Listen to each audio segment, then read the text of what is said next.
नमस्कार। कहानी सुनी अनसुनी में आपका स्वागत है।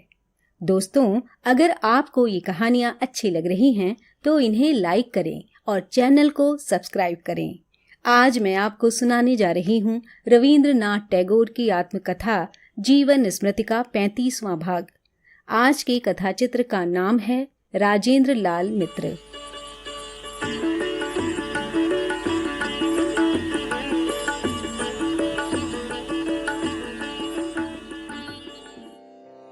बंगाली साहित्यकारों को इकट्ठा करके एक परिषद बनाने का ख्याल ज्योति दादा के मन में आया था।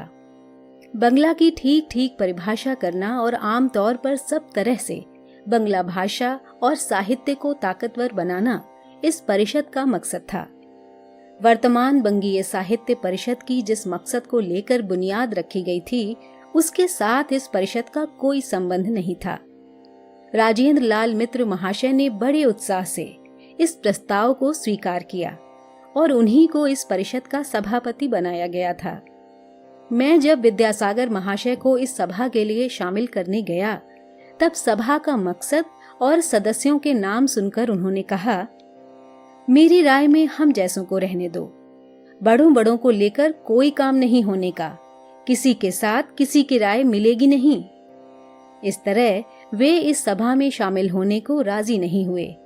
बंकिम बाबू सदस्य बने थे, लेकिन सभा के काम में उनका सहयोग मिला हो, ऐसा नहीं कहा जा सकता। सच तो ये है कि जितने दिन सभा जिंदा थी, उसका सारा काम अकेले राजेंद्र लाल ही करते रहे। भौगोलिक दायरे को तय करने के फैसले को लेकर हम लोगों ने पहले ही दखलंदाजी की थी। इसका पहला मसौदा राजेंद्र लाल ने ही बना दिया था। उसे छपवाकर विचार के लिए दूसरे सदस्यों में बांट दिया गया। दुनिया के सारे देशों के नाम उन देशों में चलन में आए उच्चारण के मुताबिक लिखने का निर्णय भी हम लोगों का था। विद्यासागर की बात ही आखिर सच साबित हुई। बड़ों को इकट्ठा करके किसी काम में लगाना मुमकिन नहीं हुआ। सभा कुछ टुकटुकाते ही सूख गई, लेकिन राजेंद्र लाल सव्यसाची थे। वो अकेले ही एक सभा थे। इस बात को लेकर उनसे पहचान करके मैं धन्य हुआ। आज तक बंगाल के कई बड़े बड़े साहित्यकारों से मेरी पहचान हुई है, लेकिन राजेंद्र लाल की याद मेरे मन में जैसी दमकते हुए बनी रही है, वैसी और किसी की नहीं। मानिक तल्ला के एक बगीचे में जहाँ कोर्ट्स ऑफ वॉर्ड्स था, वहां मैं उनसे चाहे जब मिलने जाया करता। अक्सर मैं सवेरे जाता और देखता कि वे लिखने पढ़ने के कामों में लगे हुए हैं। कम उम्र में सही गलत को ठीक से समझ न पाने के कारण बेझिझक मैं उनके काम में खलल डाला करता, लेकिन इसके लिए उन्हें कभी भी मैंने पल भर के लिए नाखुश होते नहीं देखा। मुझे देखते ही वे काम बंद कर देते, बातें करना शुरू कर देते। सभी जानते हैं कि वे कान से कम सुनते थे, इसीलिए जहां तक बनता वो मुझे सवाल करने का मौका ही नहीं देते थे। कोई एक बड़ा जिक्र छेड़कर खुद ही बोलते रहते थे। उनके मुंह से बातें सुनने के लिए ही मैं उनके पास जाया करता था। किसी और के साथ बातचीत करने में इतने नए नए विषयों में इतना ज्यादा सोचने का मसाला मुझे नहीं मिला। मैं डूब कर उनकी बातें सुनता। शायद तब की पाठ्य पुस्तक चयन समिति के वे एक प्रमुख सदस्य थे। उनके पास जो किताबें भेजी जाती थीं, उन्हें वे पेंसिल के निशान लगा लगा कर नोट करने के बाद पढ़ते थे। किसी किसी दिन ऐसी किसी किताब को सामने रखकर वो बंगला भाषा शैली और भाषा ज्ञान के बारे में बात करते और उससे मुझे बहुत फायदा होता था। ऐसे बहुत कम विषय थे जिसके बारे में उन्होंने अच्छी तरह सोचा विचारा न हो, और जो कुछ उनके सोचने विचारने का विषय होता, उसे वो सीधी भाषा में जाहिर कर सकते थे। तब जिस बंगला साहित्य परिषद को स्थापित करने की कोशिश हुई थी, उस परिषद में दूसरे किसी भी सदस्य का मुंह जोहे बिना अगर सिर्फ राजेंद्र लाल से काम करा लिया जाता, तो तब की बंगीय साहित्य परिषद के बहुत सारे काम केवल उन्हीं के भरोसे बहुत आगे बढ़ सकते थे, इसमें जरा भी शक नहीं। वे केवल चिंतनशील लेखक थे, यही उनका बड़ा गौरव नहीं। उनकी शक्ल में उनकी आदमियत को सामने लाया जा सकता था। मुझ जैसे नए लोगों की जरा भी अनदेखी न करके वे भरपूर उदारता से मेरे साथ बड़े बड़े विषयों पर बातचीत करते थे।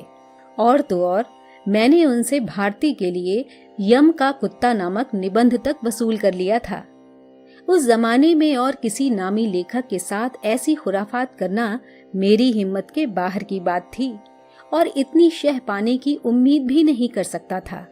लेकिन सूरमा के वेश में उनकी भयंकर शक्ल खतरनाक थी।